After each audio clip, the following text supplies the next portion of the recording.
Oh, okay, everybody. Well, thank you so much for being here today. We had, I think, a wonderful speech this morning from Senator Durbin talking about what's going on in the Senate and also the economic opportunity that's ahead of us. Huge challenge, but also a huge economic opportunity.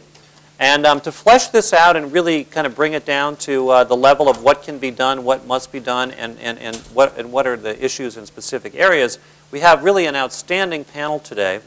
And that we're going to go in order, but I'm going to ask each of our panelists to give a presentation, a short presentation, and in turn we're then going to open it up to the floor for discussion. So we're very pleased and honored to have today with us, again, 4 great panelists. I'll introduce each of them when it's their turn to present, but we're going to begin with Jack Hidary to my immediate left. Jack is the founder of EarthWeb, as well as quite a number of other really fantastic companies.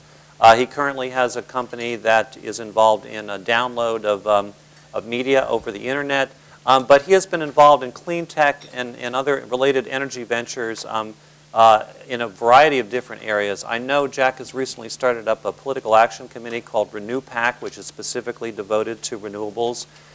He is the person who is responsible in many cities for having green taxis. He has devised some very interesting ideas about how to take low mileage clunkers off the road and replace them with new cars to get better gas mileage. So without further ado, I'm going to introduce Jack Hidary. Thank you very much, Michael. All right, so we'll use this then? Okay, great. Thanks, Michael. Thanks, Simon. Thanks, NDN, for having us here today. Obviously, could not be a more timely topic with gas prices and the Senate and all these different activities happening out there. I just recently came back from Detroit, and what I can tell you from that visit is that it's really utter devastation. I had the opportunity soon after the U.S. went in to visit Kabul, Afghanistan. Don't ask why. And really the similarities were striking. I mean, burned out buildings, completely abandoned areas, whole neighborhoods just really gutted out. And really that was the first image that came to mind when on my recent visit to Detroit. So what I want to talk today about is smart transportation, but really connecting transportation, fuel prices, and green energy and jobs. How do we rethink the job growth issue in light of transportation and fuel prices? Now, I was at a recent gathering, a green type of conference out west in a large expanse, a large desert, and a lot of people brought alternative cars and vehicles to this particular gathering. And I saw one vehicle out of the corner of my eye. I had to stop, had to take a picture of it, because it may be just the future that we're looking for in terms of clean, smart transportation with light, small vehicles that are sustainable. This is what we saw. This is a vehicle in the form of a Blueberry that is moving across the desert floor, powered by a small electric motor that you charge up at night. So there's an element actually here that we will hopefully see in our real cars. But this single-person car was quite efficient. As you can see, the driver was quite happy. Now, let's talk about cars. How many vehicles in America today? 250 million vehicles in America today. That's just cars and light trucks, cars and SUVs.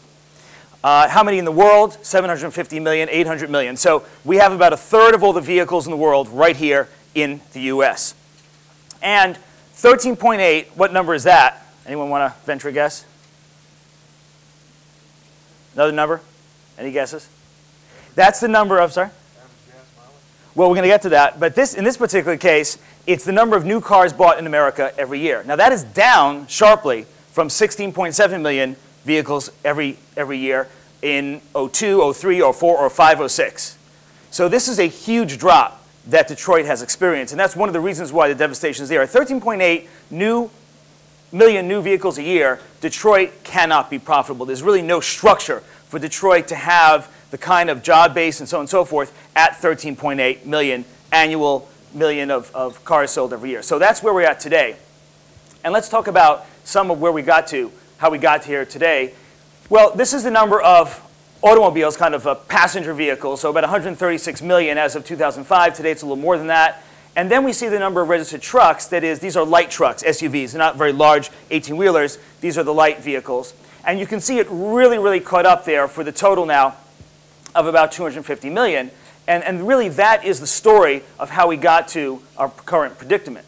If we look at China, and we look at the number of cars in China, 50 million cars in China, and they're roughly buying about 7 million cars every year. So when China catches up to us, you can imagine the kind of demand on oil, demand of gasoline, diesel, and things like that they're going to be having in China. Now, the senator actually mentioned, actually Michael I think mentioned first, the BYD car. And this is actually BYD. BYD is a battery company based in China. There's a front page article on that in the New York Times today, how BYD, build your dream.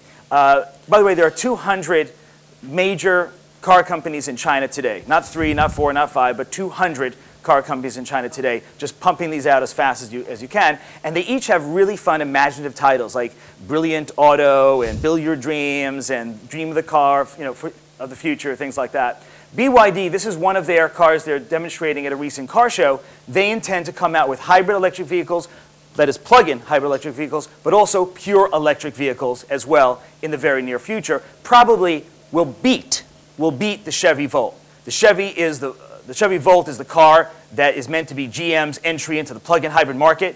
Well, initially they said 2010, now maybe it looks like 2011. This car will probably come out sooner than GM. So you look at the use of oil, 85 million barrels of oil used in the world every single day. Of that, we in America, about 4% of the population of the world, we use 25% of all that oil. 68% of that for transportation. That's up from 25% about 20 years ago. So 20 years ago, transportation was not the majority of what we used oil for, but today it is. And only 2% is used for electricity. A lot of people here on the Hill sometimes, and even in some senators and congressmen that I speak to, sometimes confuse that, yes, it is very important to build out solar, very important to build out wind, extremely important. And ultimately, in the kind of car future that we have electric vehicles, the two are connected. But today, just building out solar and wind does not immediately take care of our issue here, and we need to take care of the transportation problem that faces us today. So 146 billion gallons of gas used in 2006, down now to 137 because of the high prices. So slight decrease now in the use of gasoline. Now, anyone want to venture a guess? If you're out there in Iraq or Kuwait or one of our bases in Afghanistan, how much would it cost to deliver a gallon of diesel, a gallon of gasoline out to those bases? So here in America, $4 or $5 a gallon. In Europe, it's about $8, $9, $10 a gallon for a gallon of gas or diesel. How much would it be? Simon, any guesses? Any guesses here about 25. How much? $25. Higher, much higher. Good. Up. $50. Okay. This is the military's own number from the Defense Science Board, just issued in February of 2008. $400 a gallon. $400 a gallon to deliver the gas that we use there. And by the way, what do we use it for? The reason why I have a picture of a tent here, yes, there are some airplanes we use it for, and there's some tanks and trucks, of course. But a significant minority of what we use it for, about 25, 30%, is not transportation. It is to air-conditioned tents. It is for electricity. It is for diesel generators. It is, I know, it is for diesel generators. And speaking of the tents are not insulated. So as soon as we air condition them down, they do not retain their conditioning. And so part of what the Defense Science Board, the military's own advisory body, has recommended is a series of 10 recommendations about how to reduce the use of fuel out in the forward operating bases. Today, there's 40,000 troops in America, 40,000 military personnel whose only job is to move oil around the bases. That's all they do, 40,000 troops. Well, let me give you a deal. $300 is what this wonderful, beautiful, nostalgic car, brings back a lot of memories, the Cutlass Cruiser from 1980 Oldsmobile costs today. And what does that mean? What is the implication of the fact that these prices have now come down to this level? People have these clunkers. They don't want to drive these clunkers because of the gas that they guzzle. And so when you look at the cars that are 13 years older, they're only driving about 25% of all the miles out there, but they're responsible for a huge majority of the pollution, of the emissions, because as a car gets older, it emits more. A lot of these older cars didn't have some of the advanced technology that we have today. We've got to get these things off the road. If we're excited about a future that has electric vehicles, plug-in electric vehicles, the fact is that we're not going to have a huge percentage of those as part of the fleet unless we retire the older fleet faster.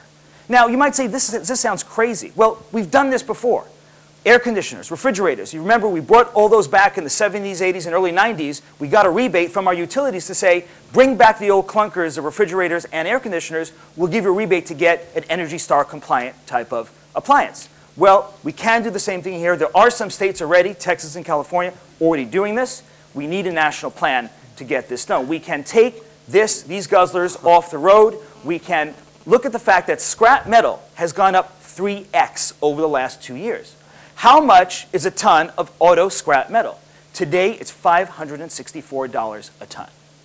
That means that that 2-ton vehicle, it's a 4,000-pound vehicle, that Oldsmobile, okay, is worth at least $1,000 of just pure scrap metal. Now, if you ask a scrapyard person, as we have done, what is the real value of that? It's not only the $1,000. Before they crush it, they're going to take out valuable parts, palladium, all kinds of stuff that is inside that vehicle. They're going to sell those out separately. So it could actually be more than that.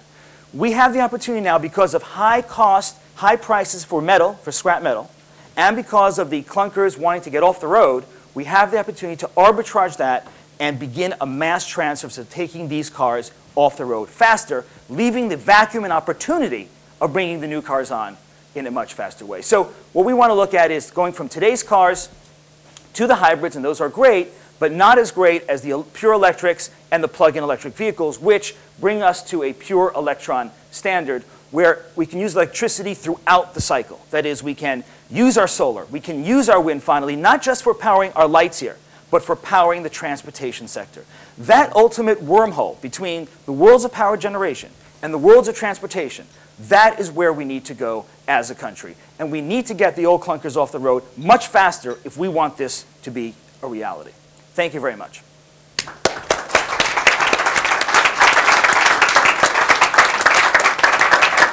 Thank you, Jack. That's really a fantastic idea, and we'll hopefully have a chance to talk about that more in the discussion. I want to now introduce a solar executive, the president of Suntech, Roger Efird, who is going to talk, I hope, about solar energy as well as renewables in general. So again, without further ado, Roger, I pass the clicker to you. Okay, thanks. Okay. I've got some prepared remarks. Thank you, Michael, and the NDN for allowing us to participate. We certainly applaud what Senator Durbin is doing and others in Congress for their support for renewables in general and solar.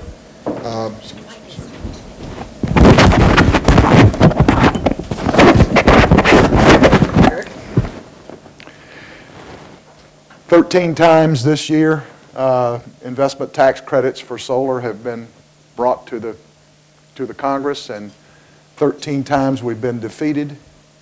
The good news is I really can't think of another issue that has been able to stay alive as long as this one have. 13 times in 1 year they voted, and it's not over. I'm sure we're going to have some more in the future.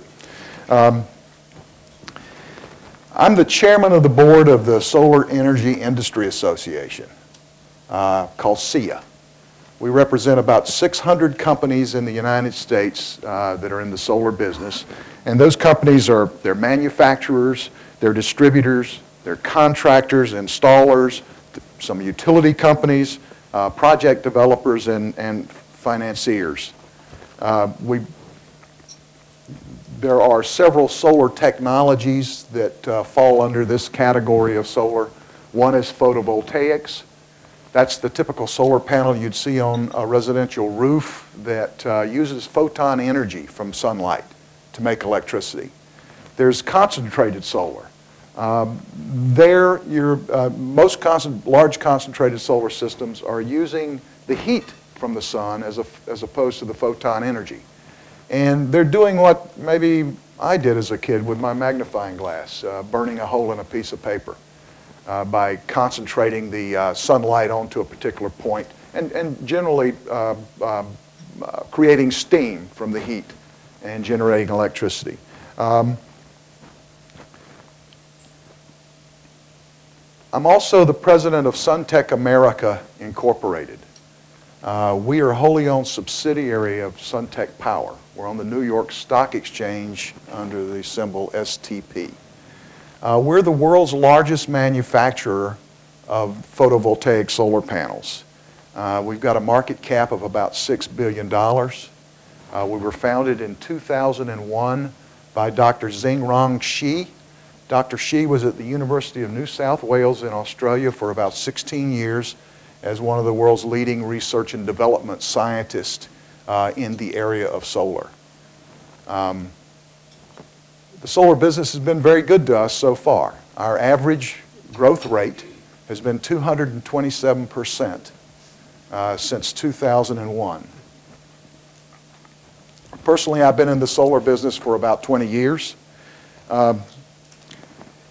My company enjoys a very strong market position worldwide. The largest market in the world today is Germany.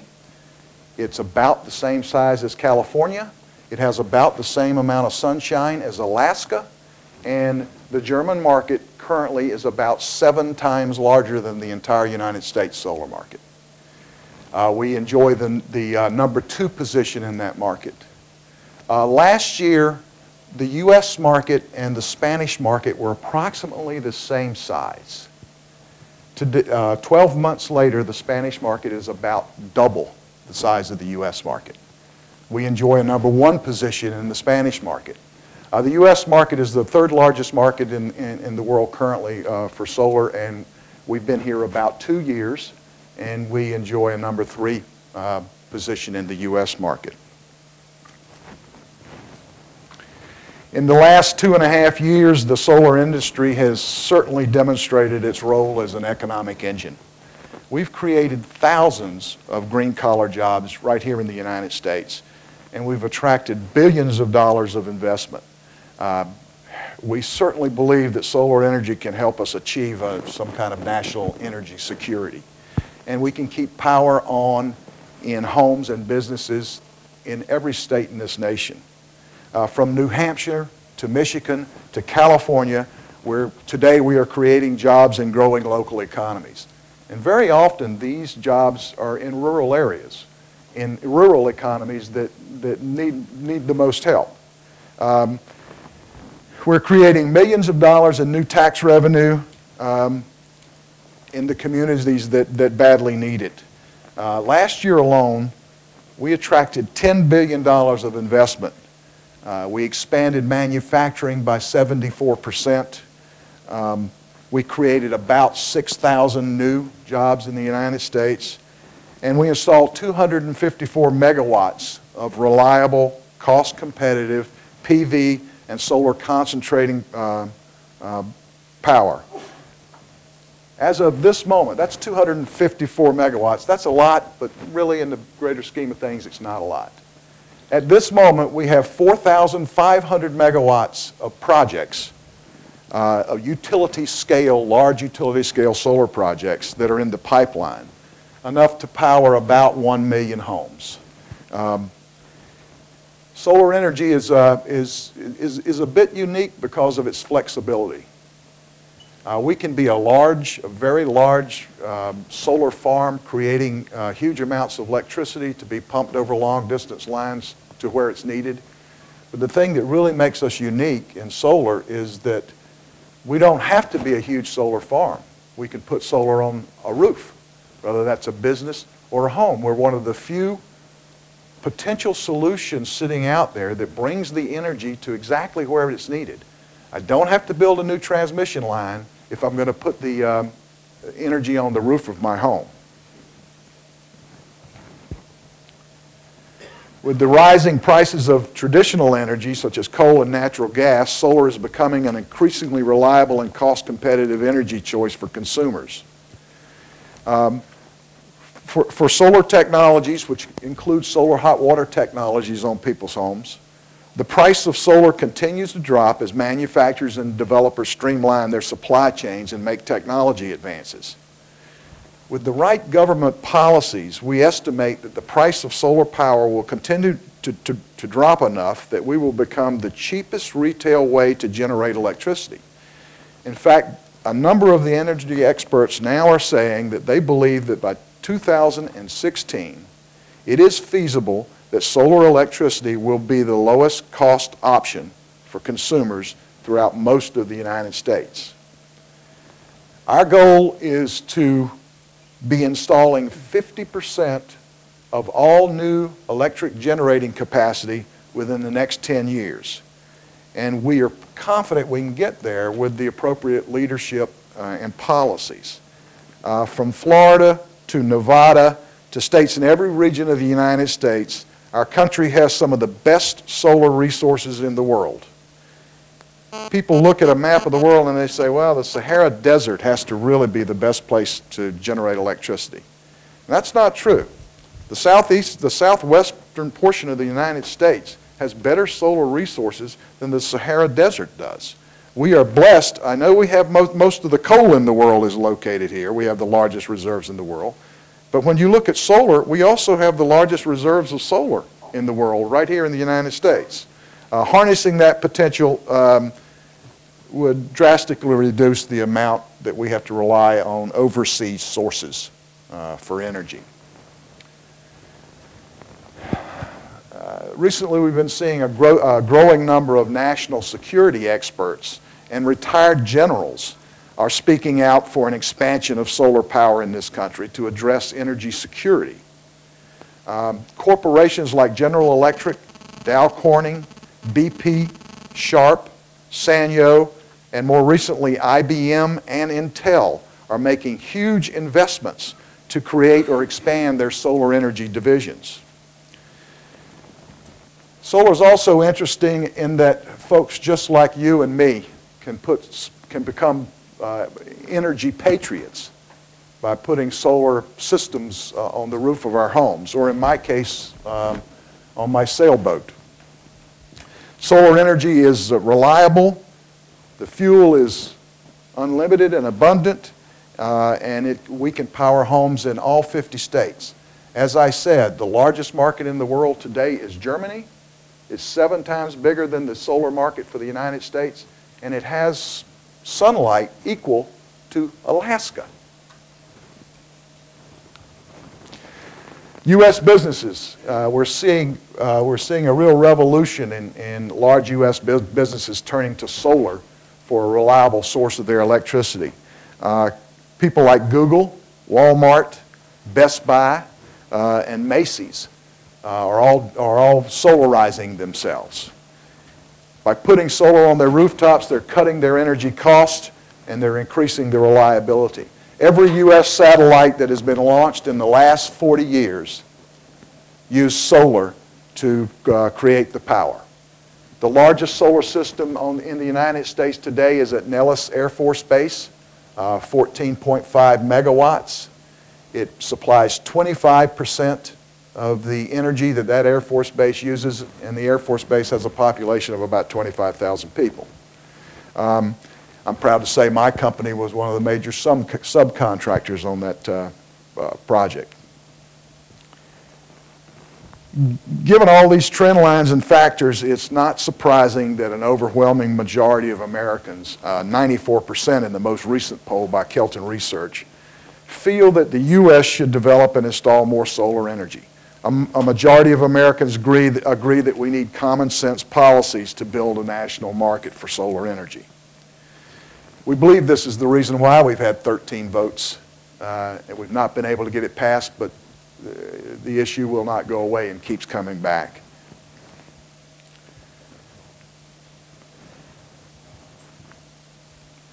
After 5 votes in the House and 8 votes in the Senate, we remain uncertain about whether or not the renewable energy tax credits are going to be passed.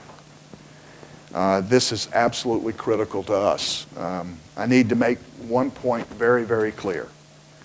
The solar industry will collapse if in the U.S., if the tax credits are not extended and expanded. My own company is considering building a factory in the U.S., but for the last 11 months, we've had those plans on hold while we're waiting to see what happens to the tax credits. The cost of not extending the solar investment tax credits for 8 years will result in a massive increase in a massive tax increase on the solar industry, placing tens of thousands of American jobs and billions of dollars at risk. Navigant Consulting just completed a study trying to determine what would the impact be on the wind industry and the solar industry if we don't get these investment tax credits extended. In the first 12 months without the tax credit, we figure we'll lose 40,000 solar jobs in the United States and about $8 billion in investments. If you include wind with that, you're looking at $19 billion worth of investments lost and 116,000 jobs lost.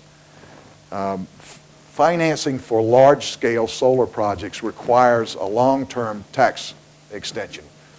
Getting a one-year tax extension really doesn't help if you're working on projects that take 6 years from beginning to end to get installed. And most of the large utility scale possibilities for solar are basically being held up waiting for these tax credits.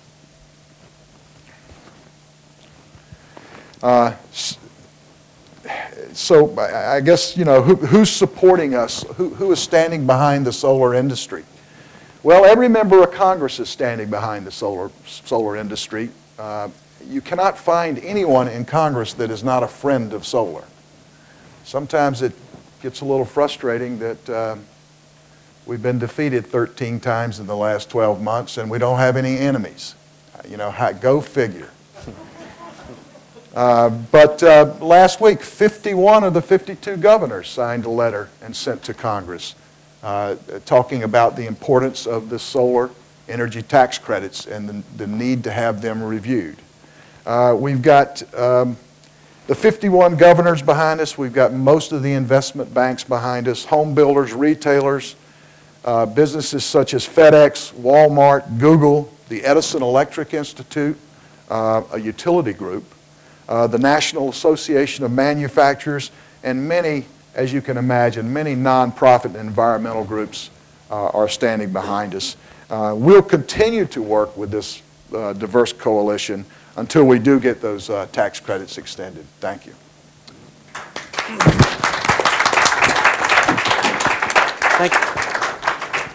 Thank you very much, Roger. And our next panelist is Greg Katz. Greg is director of the Sustainable Buildings part of Good Energies, and he has an outstanding background in energy, having worked at DOE and overseen a $1 billion budget there on renewable energy. So, Greg, we look forward to hearing your observations. Thank you, Michael. Pleasure to be here. Can you guys hear me? Okay, great. So I have a slideshow which doesn't look anything like what's up there right now. Thank you. Do you want to go back a couple slides, or I'll do that?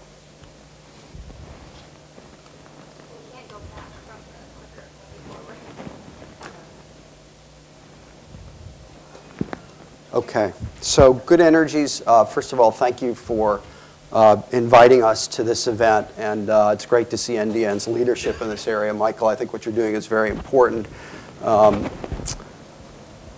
Good Energies is a venture capital firm. We invest primarily in 3 areas: solar, wind, and this new area of efficiency in green buildings. I'm a managing director there. We invest a little over $500 million a year. I think that makes us the largest clean energy venture capital in the world. If you go to page 14 of Michael's excellent paper, you'll see that Qcells last year produced more PV than any other firm in the world. We own half of that. Wind, we have about 8,000 megawatts of wind under development. And in efficiency in green buildings, our objective is to get to zero net energy buildings. What I like about green buildings is it's comprehensive. It does energy, water, materials. I'm actually chair of the Energy and Atmosphere part of LEED, which is the National Green Building Standard. We funded it out of DOE. It's now about a $20 billion industry in the U.S., growing 100% a year. And if you think about cereal, you get a cereal box and it tells you what's in there: sugar, fiber. We don't get that for buildings. And what LEED provides is some insight into this place where you spend, 90% of our time is spent indoors, and it tells you how does this building perform on issues that are important to us: health, indoor environmental quality, energy, and climate change. This is the original design for the World Trade Center that was knocked down, and it's right on the water, as you know. The original design is not finally built, though the final building is going to be a green building. incorporates windmills. And if you think about how the World Trade Center was knocked down, it was knocked down by Al-Qaeda. Their funding came from Saudi Arabia. Funding of Saudi Arabia came into a large part from the United States. So it's entirely appropriate that this building that was knocked down because of this link to energy is being designed to be an energy efficient building, and really brings home the point that energy issues and building issues are in some fundamental way a security issue. This is the Bank of America headquarters, designed by a friend, Bob Fox. It's a $1 billion building. Bank of America decided to build this as a very green building, and the reason they did it is because it said something very important about their brand, about their values, about who they are. The other end of the scale, this is green affordable housing. We're involved in helping develop a national standard for green affordable housing. If you are in affordable housing, you're probably making $30,000, $25,000 a year trying to raise kids. So if your utility bills are $500 or $600 a year lower, that's material. If as a result of green design, it's a healthier building, so your kids don't have asthma and allergies as much, that's a material benefit. If you're in an area with high density and mixed use, you can get by with one less car, that's about $5,000 in savings a year. So we've done about 12 to 15,000 of these units nationally, and it's really an area of enormous growth. So green buildings really speaks to security issues and to equity issues as well. This is an example of a school. This is a green school, and what you find is that there are big improvements in health, in productivity in schools. So you can see here on the left, you have two old schools moved into a new green school, and the test scores on standardized tests jumped very significantly. We're finishing up a study now. It's coming out as a book early next year, and the perception is, so the data I'm going to show you comes from that book. The perception is when you ask people, do green buildings cost more? They say yes. You ask them how much, and they say on average about 17% more. They actually cost a whole lot less. That green line there is about how much more they cost, about 2% cost premium. So now we'll look at some of the financial benefits. The average energy savings around 40 or 45% for buildings.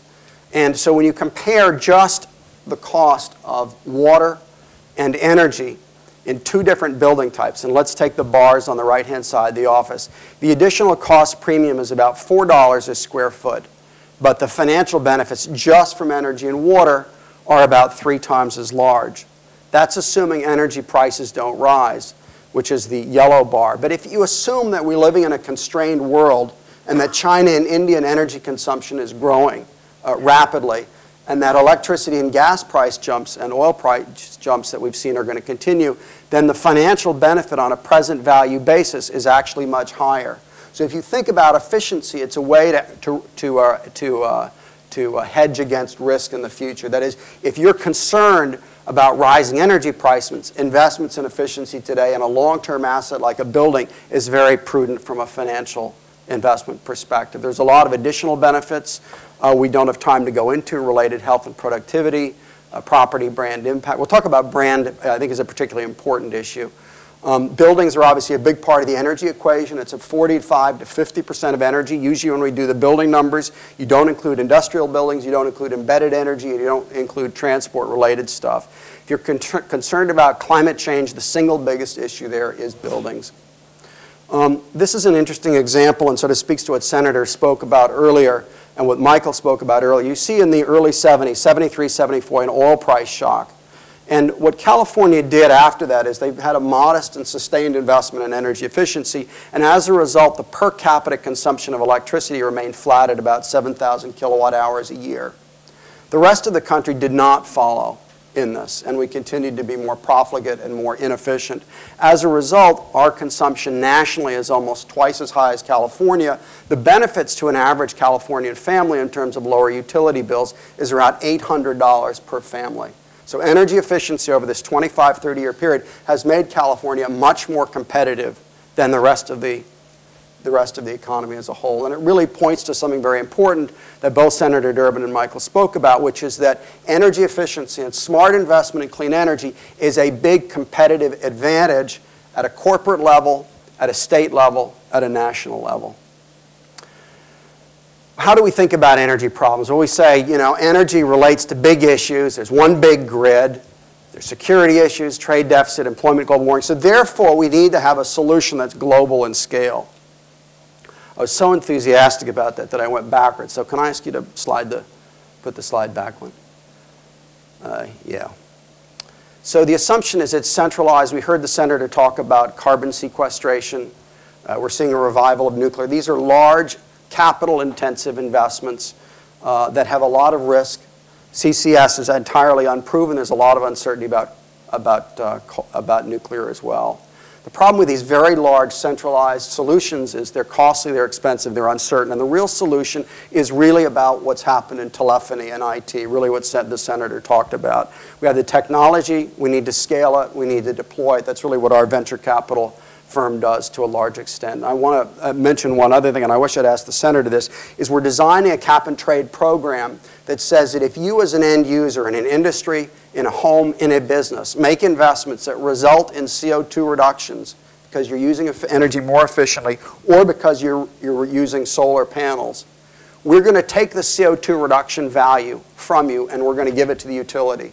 That is, we're going to prevent the market mechanism from working.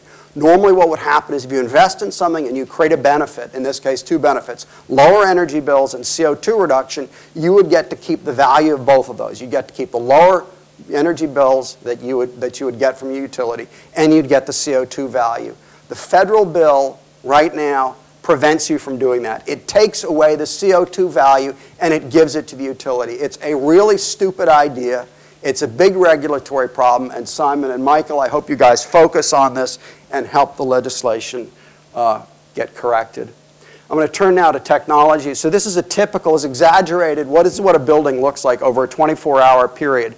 So later in the day, you see the consumption is very high for electricity in a building. And a lot of that is air conditioning. So now I'm just going to take you through 2 technologies to show you, 2 existing technologies, what it does to consumption. The first is a company that's an electrochromic glass company. We're the leader investor in this. I'm on the board. We're right now funding the first scale plant, $65 million plant. It'll do about 10 million square feet. We think this is going to be where all windows are going. If you look at a window is designed to keep out ultraviolet light, to keep in heat, and to let in sunshine.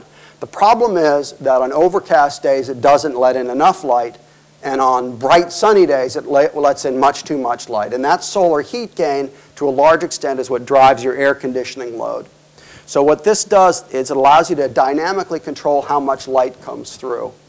And the result is an average of about a 15% reduction in energy use in a commercial building. So these are just examples of offices where you can control how much light comes through.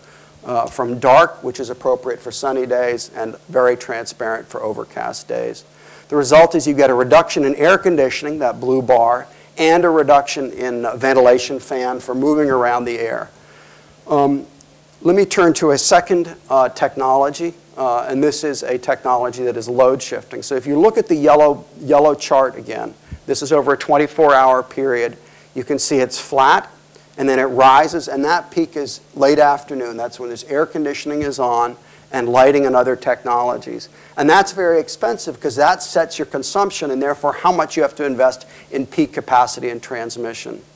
And what California has done, and California tends to lead the nation, is they've said, we're going to weight that part of consumption much more heavily because it's the most expensive from a financial and environmental and social perspective. So here's another technology. It's a technology on the left there. It's basically a box of water that you cool into ice at nighttime with an air conditioner. So down on the left-hand side, we have a familiar chart right here. So this is air conditioning consumption right here. This is your air conditioner. And what you're doing is instead you're running this air conditioner at nighttime when electricity is cheap, you don't have transmission and distribution losses, and it's relatively clean power, and then you're reversing the coolant in the daytime. So you've taken this peak here and you shifted it to nighttime, and now you have a flatter consumption. Which means you can run your base load much more efficiently. The second thing it does is because nighttime temperatures are much less, air conditioners operate much more efficiently, so you're saving about 15% of your energy consumption. And the third and final thing that it does is if you're going to put solar on your roof, that solar is going to be when you've got most sun. That tends to be in the middle of the day. But the highest consumption is at the end of the day. And what this technology does is it allows you to forward shift your solar to allow it to match peak. Or if you're using wind, which is the other big renewable resource, in California you tend to get wind at night. And that's a problem because your consumption is in the daytime. So here's a technology that allows you to use wind at night and to displace the very expensive polluting air conditioning that you would do in the daytime. So just two technologies and how they work together. When you combine them, you get big reductions, again, from CO2 and in terms of energy costs. So you remember the initial curve looked like this. We brought it down through a very efficient window, and we brought it down further by shifting your air conditioning to nighttime. That's the additional efficiency gain you get from much lower ambient temperatures at night and therefore higher operating efficiency. So two technologies together give you about a 30% reduction in energy use and about a 50% reduction in peak demand. So we think getting to zero net energy buildings, if you include renewables on the buildings, is something we can do with the technologies we invest in over the next 5 to 6 years. A couple more comments on branding. We looked at Bank of America. Bank of America's decision to go green was because it affects their brand. It says to their consumers, we care about quality, we're interested in the long term.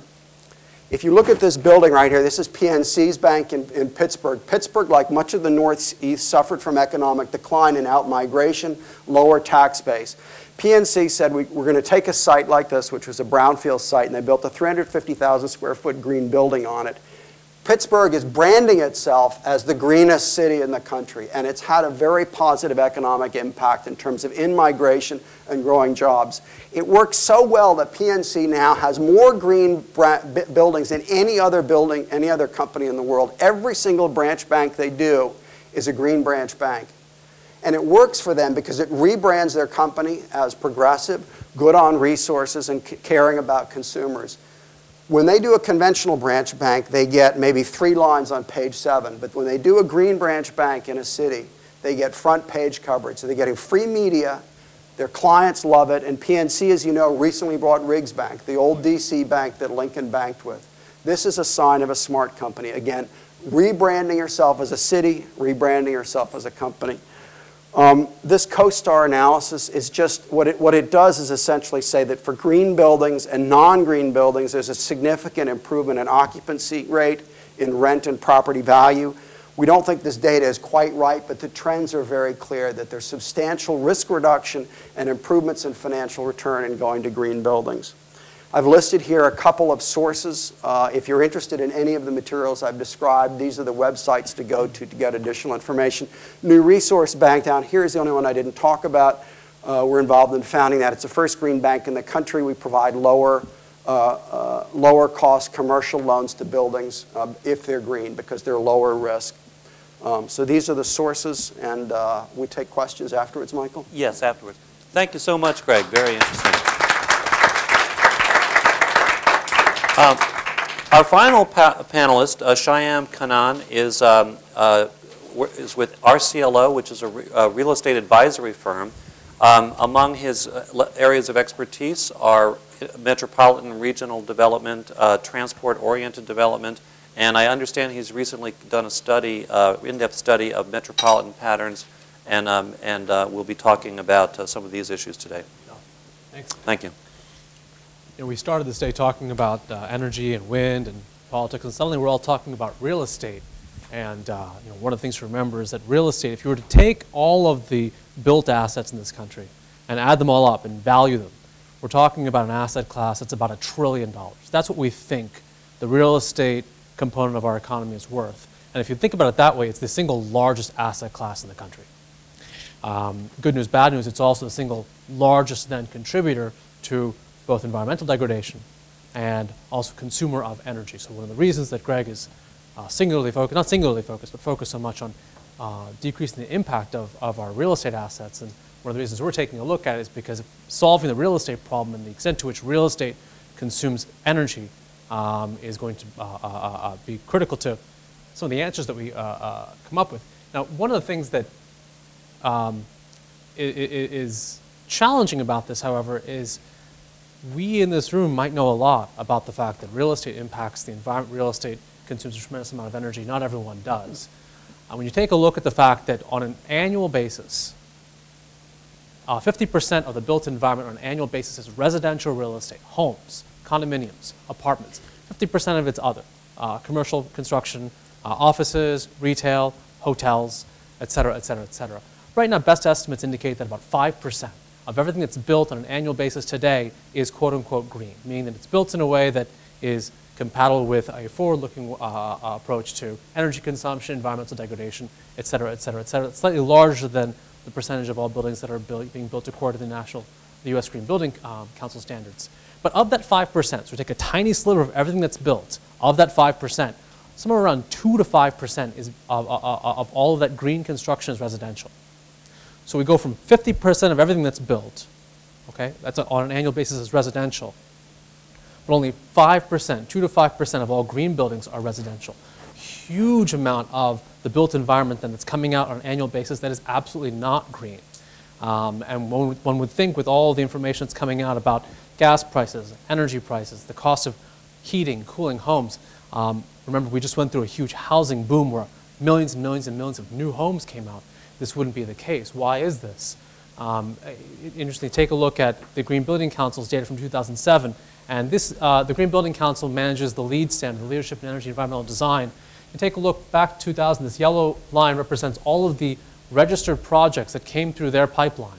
And last year, somewhere around 3,700 projects went through their, 3,800 projects went through their pipeline to be registered with the U.S. Green Building Council. But of those, only a couple hundred were residential. So again, we're missing the housing market entirely. Remember, 50% of the built environment on an annual basis, and almost none of that is going green. And the problem here is that if we think about the fact that the built environment is somewhere around 40 to 60% of our total energy consumption, and so much of that is residential, and so little of the residential is actually going green, we have a huge problem here.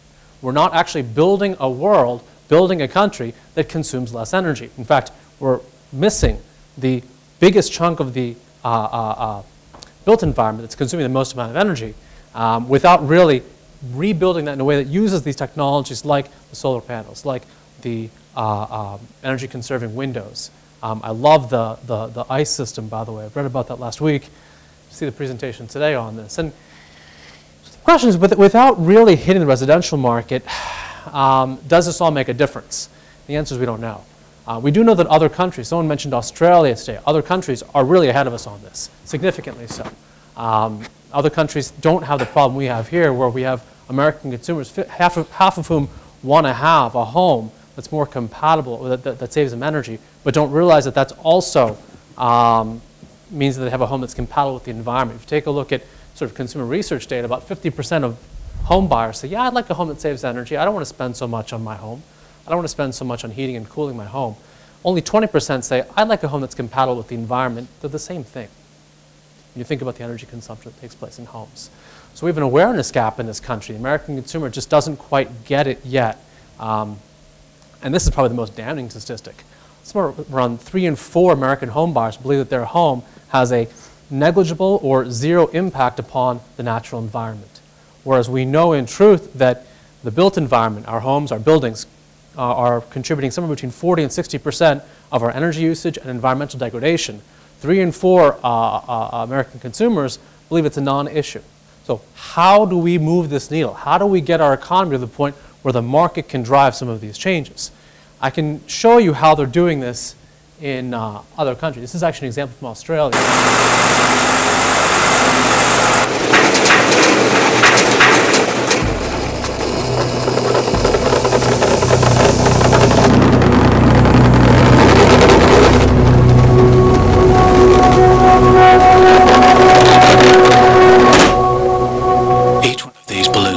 50 grams of greenhouse gas.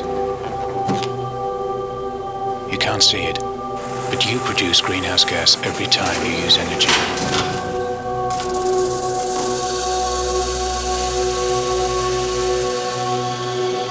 The average home produces over 200,000 balloons every year.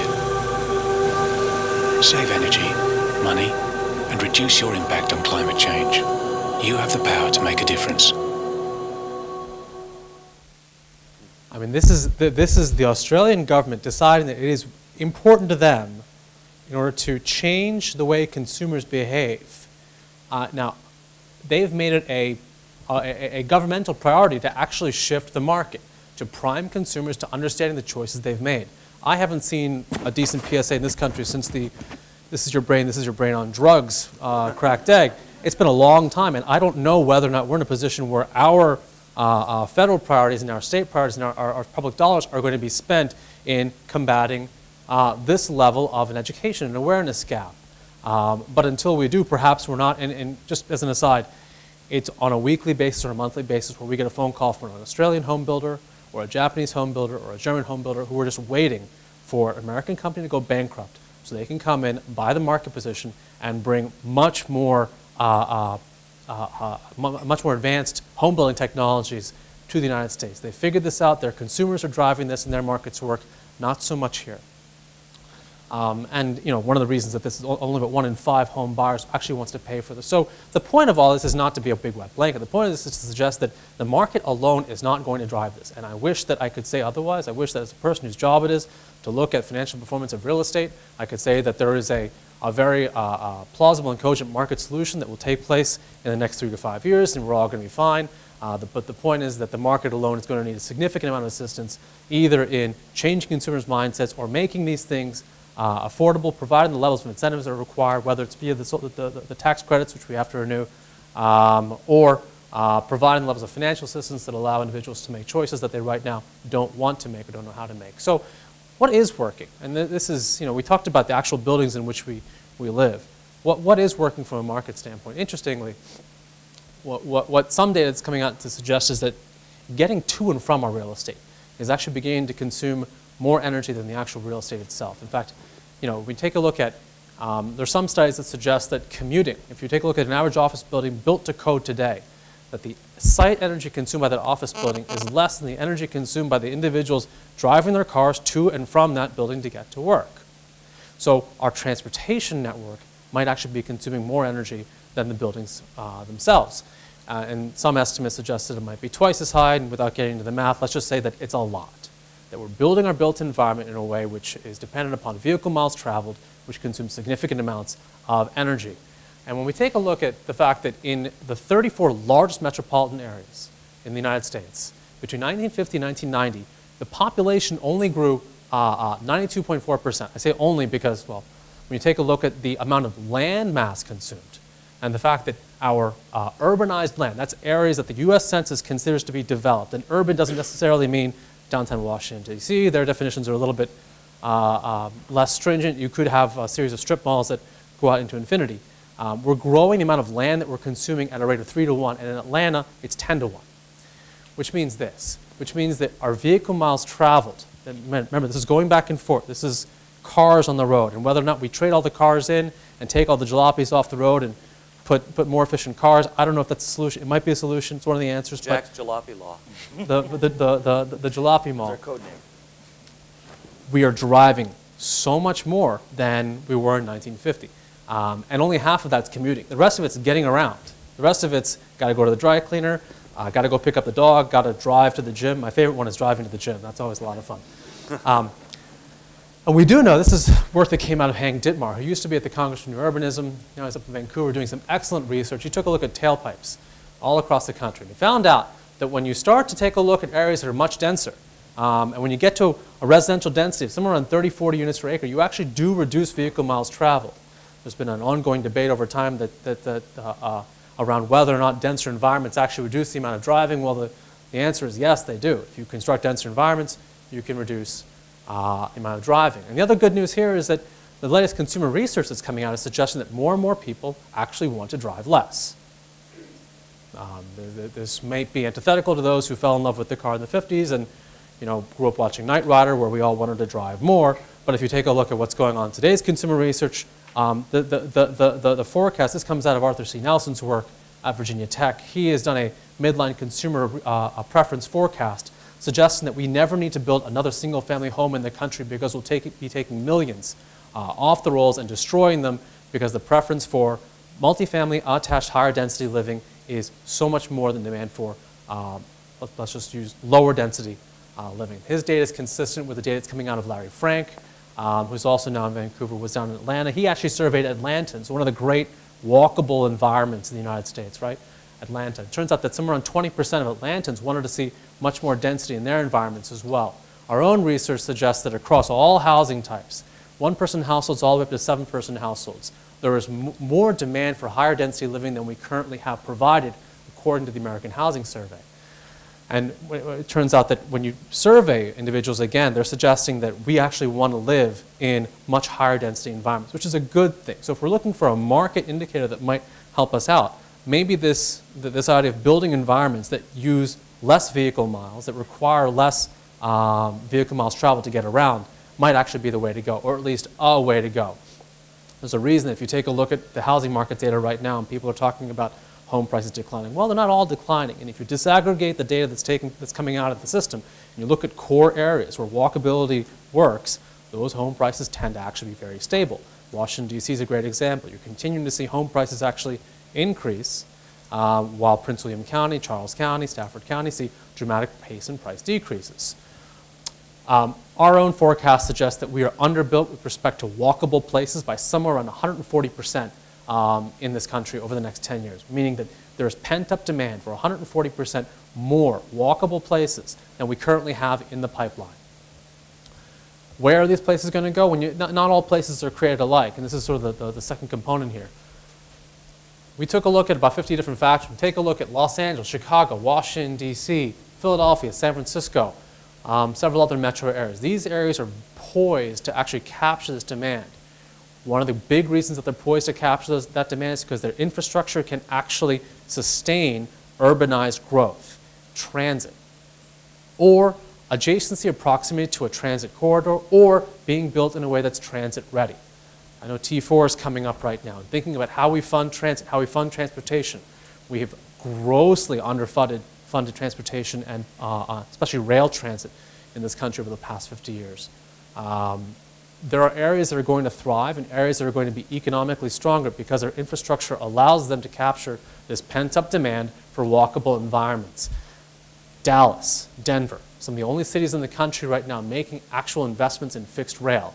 On a federal level, at a state level, we need to be making much more of these investments in order to actually harness what the market is telling us. The market says we want to walk more, we want to drive less, please give us the infrastructure to do so, and we will take those cars off the road and consume less energy. The market's also saying that these real estate assets are valued more. If we take a look at some suburban examples, Detroit, so a suburb outside of Detroit, Birmingham. Real estate in that market somewhere around 20–25% higher. Why? Walkable environment. Same with walkable environments in the Denver metro, Kirkland outside of Seattle, southeast Seattle, wonderful waterfront area, but again, those walkable-oriented real estate assets are around 20–25% more valuable than the drivable-oriented real estate assets. We see the same thing on our own neck of the woods. You take a look at the corridors that provide you with an opportunity to get out of your car and walk more. Those real estate assets are being valued at a higher rate. And when we take a look at our own city here in Washington, D.C., one of the great turnaround stories in the entire country, by the way, but we're seeing a situation where vacancies have gone down, where real estate valuations have gone up. Counterintuitive, you would think if you had asked me this question 10 years ago, I would have said you're crazy, but this is what's going on. So we're seeing it in the residential world, in the commercial world. The market is suggesting that there is a value, a market value for walkable environments. We need to make sure we're funding the types of infrastructure necessary to make these walkable environments actually a reality. So thank you.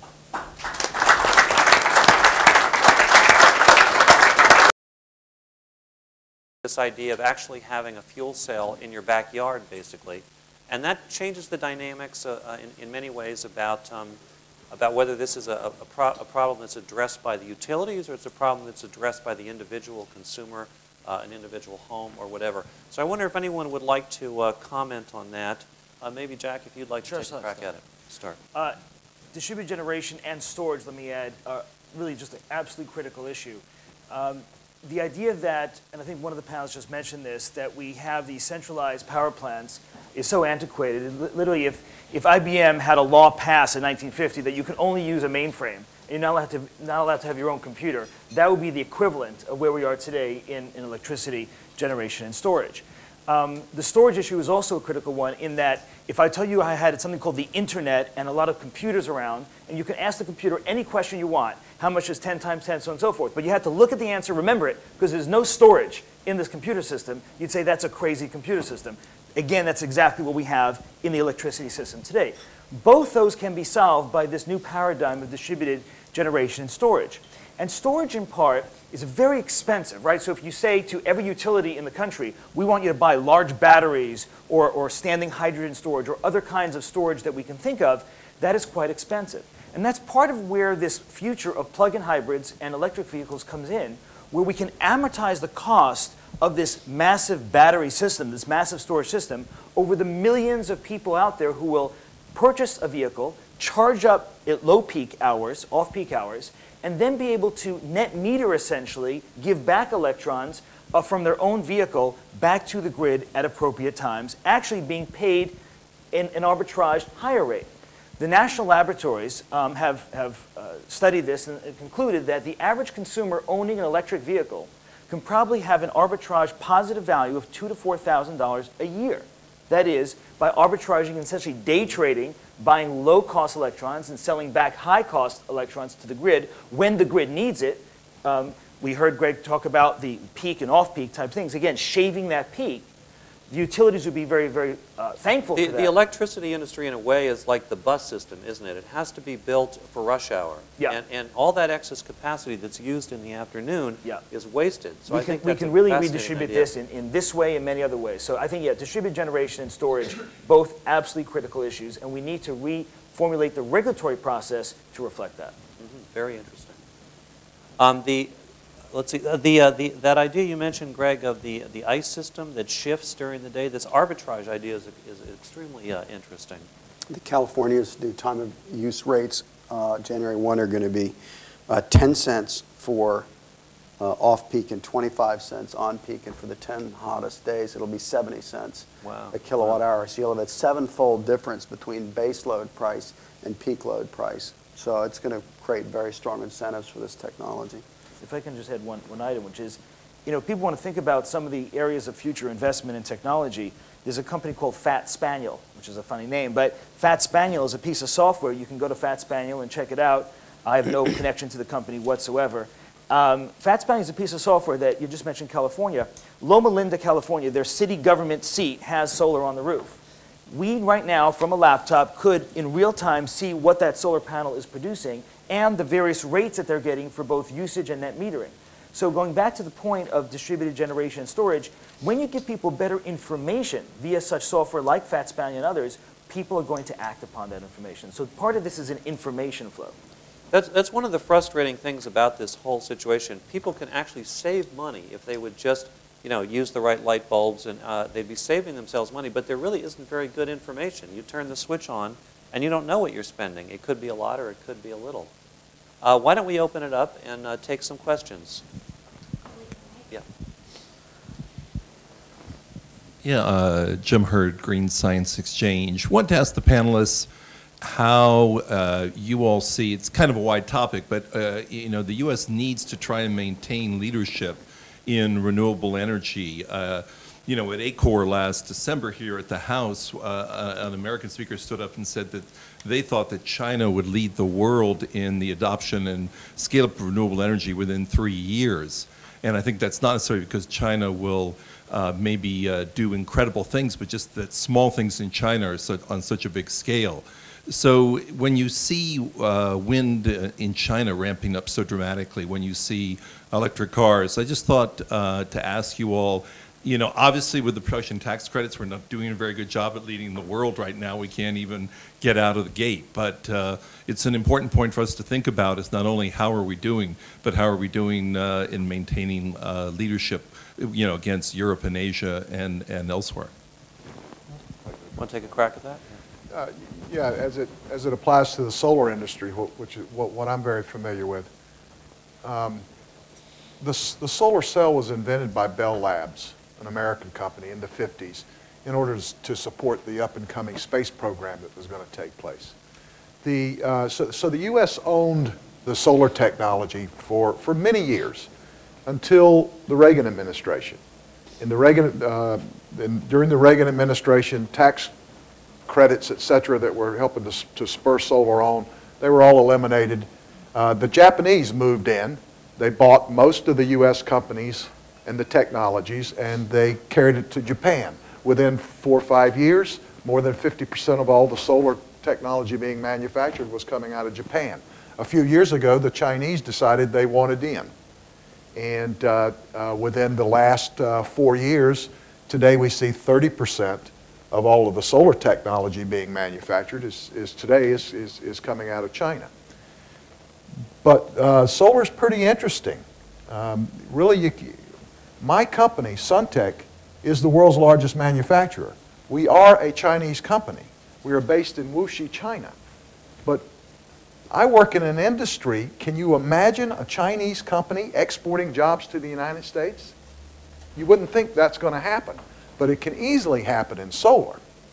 Only about 5% of the cost of manufacturing a solar panel is labor content. So low-cost labor doesn't play a huge role in the manufacturing of a solar panel. And solar panels are very heavy. They're made of glass, aluminum, and silicon. All of those things are quite heavy. So it makes a lot more sense to manufacture the solar where it's needed, as opposed to making it in China and shipping it to Europe or shipping it to the US where the big markets are. It makes a lot more sense for you to have local regional manufacturing. So in the solar industry, we have the opportunity. The other thing that I still have faith in is we're seeing a lot of companies in Silicon Valley, and a lot of the smartest people in the world are jumping into the solar arena in terms of research and development, et cetera. I think the U.S. is going to lead the way in terms of the technology. Whether it leads the way in terms of the manufacturing or not might still be in doubt. But the real brains and the real potential is here in terms. And I add to that the fact that the U.S. economy is the most nimble economy on earth. We can turn our economy around in a few years, and other countries, European countries, et cetera, you know, for them to turn their economy around, it takes 10, 15 years. We have shown time and time again that we can turn our economy around in 2 or 3 years and head in another direction. And if we were to do a Marshall Plan in the U.S., and we were to look at this as an opportunity to push our economy toward a green economy, we could easily take the leadership. But that door is closing. And we can't wait another 4 or 5 years to decide what we're going to do. We really need to do it now. But our economy moves so quickly compared to the rest of the world's economies that we still have a major opportunity to take the lead. Okay. Yes. Sam Bleacher, former government employee. I'll leave it at that. I want to come back to the jalopy law because I have a vague recollection that the first President Bush tried to propose that we take old cars off the road as a means of meeting air quality standards, and he was shouted down for this. And I wonder whether there is a kind of coalition or constituency that's going to make this work differently this time, or is anybody even proposing anything other than your slide? Well, first of all, the economics have changed dramatically. So because the price of steel has gone up 3x because of the demand from China and India, we're at a fundamentally different position today when we look at a jalopy and we say, what's the residual value of that car? Because of the high price of gas, it obviously makes that jalopy less valuable as a consumption item to the individual as well. So we kind of have a good perfect storm here to make this happen. That really, those combination of factors really has not existed in our country until this point. There are a number of people beginning to call for this. There are a number of states already doing this today. So this would not be a new item for America. It would just be a new item federally, as opposed to having it done state by state. I would say that a federal program would make sense given the magnitude of the problem. Yes.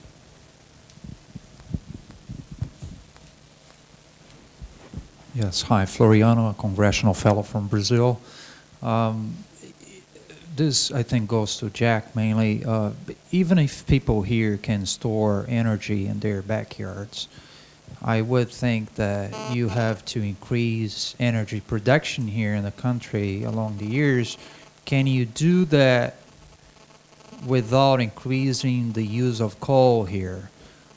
If you don't have the tax incentives for solar and wind passed in the Congress here?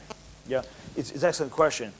The national labs, I sit on the board of NREL, one of our national labs, we've looked at it.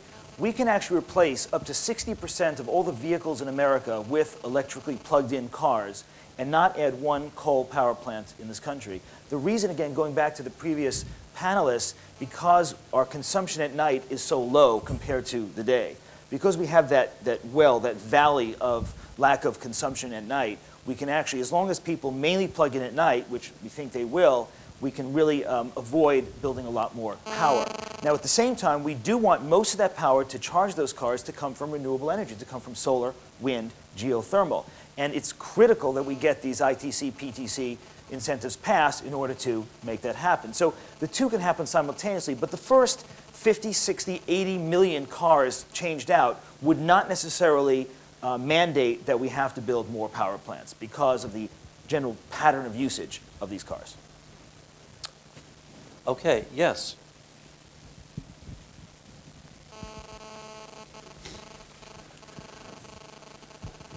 All right, to continue on to the tax credit conversation, I'm Catherine Day with Synergix Wind. I guess this is to everyone. How likely do you think it is that they're going to come to a compromise this year, or do you think it's just worth scrapping entirely and waiting till there's most likely a more strong Democratic leadership in, or stronger Democratic majority next year? Well, Roger, you've been involved in this. Do you want to comment? Or? Well, my track record's not too good. I've predicted I am 13-0. Every time it's come for a vote, there's always been, you know, the underlying rumor, well, the difference with this vote is that they've attached this to it, and a bunch of Republicans in the Midwest, they're going to have to vote for this because there's flood relief attached to it, and this, that, and the other. You know, I can tell you that, you know, the undercurrent for the next vote that we think will probably take place in September. Right now, the undercurrent for that says that there will be perhaps there's a good chance that there'll be a lot of financial institutions that are going to step up and join us and lobby Congress in terms of the devastation it's going to do to some of the larger financial and investment banks, et cetera. So my secret hope is if Merrill Lynch and GE, a bunch of the big guys like that get behind us. The fact that our financial institutions there's a lot of worry in this country about, you know, the health of our financial institutions. I think a Goldman Sachs or a Morgan Stanley or a Merrill Lynch or those kind of people saying, look, we need these tax credits. We've got billions of dollars ready to invest in, and you know we're not going to get them. It's not going to be good for the health of our particular industry. That might be an undercurrent that helps, but you know I don't know. A lot of people in my industry. A good percentage of the people that I talk with that are in the solar business now, they're preparing for the worst. Are they kind of preparing to essentially offset?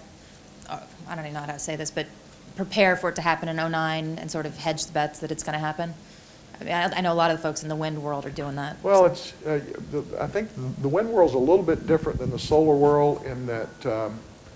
You know, many of our members are small businesses.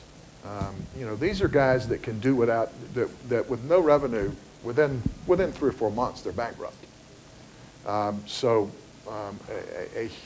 huge part of the solar industry collapses within, I don't know, 160 days or so.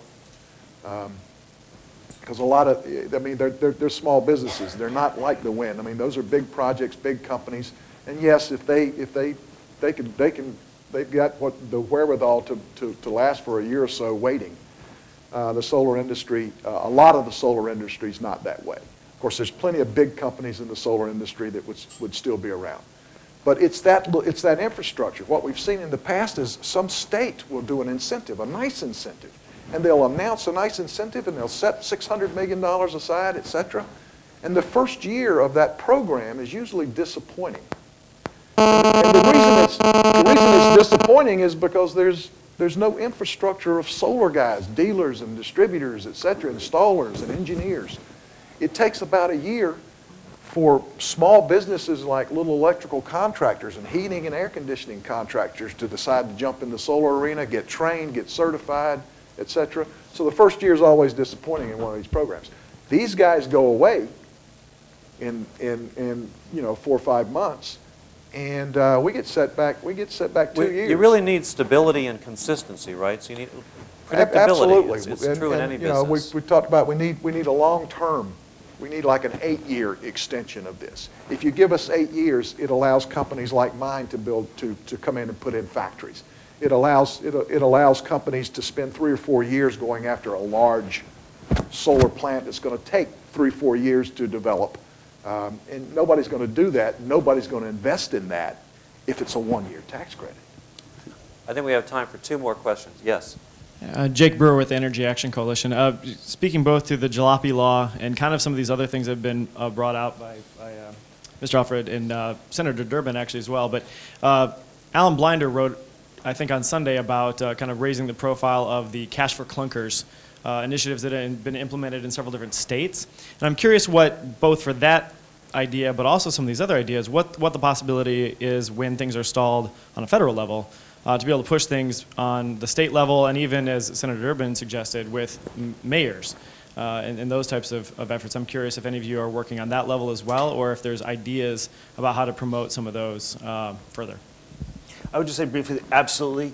In the vacuum of federal action, the states and cities have stepped up. If you look at Mayor Bloomberg, Mayor Daley, Mayor Gavin Newsom, I mean, we just had the U.S. Conference of Mayors in Miami. Mayor Manny Diaz, the incoming president, the newly installed president of the U.S. Conference of Mayors, brought 50 Miami-owned Priuses in front of the hotel to show that his own personal fleet of cars are all Priuses. All the other mayors, there are 430 mayors showed up, super concerned about gas prices, and it's affecting their own budgets. So even putting aside the populace of those cities and their concerns, the very city budget cannot be met because of the fuel needs and costs of that city. So these mayors are where the rubber meets the road. They are making massive changes, and we're seeing a lot of great innovation at the mayoral level and to some extent at the state level. Renewable portfolio standards, as one example, RPS is in over 25 states now. Many other states looking at it very, very closely to pass those. Those are in place of the vacuum of federal activity. So I absolutely agree with the premise. Okay, yes. Hi, I'm Susan Lauer. I'm a high school science teacher. I teach AP Environmental Science. And I also have a group of kids that I train to do energy audits in homes in our community. And the reaction is strange. Some people are really excited about it, and some people, when we go by in our homecoming parade, say, no, I don't want to save energy, which blows my mind.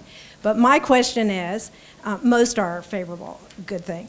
But my question is, we have CAFE standards for cars. Can't we have regulate standards for our appliances and LEED certification so that it isn't the few who are willing to spend the 2% more in the building, realizing they're going to get the money back later, but actually those people who say, yes, I want more efficiency, but I'm not willing to pay for it, not thinking about the future, that you spend a little money and then you save a lot in the future.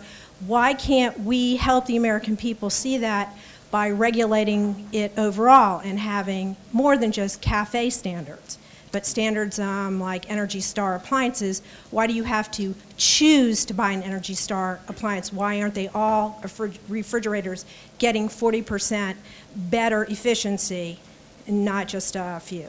I think that's a very interesting point. First of all, there's your question about why isn't it mandated, and secondly, there's a question about why people aren't willing to make these choices themselves. Greg and Shyam, do you have any observations there? Yes, about 75% of appliances in plug load fall under some sort of metrics that, particularly Energy Star, that say here's how they do, and so that becomes a very useful tool for,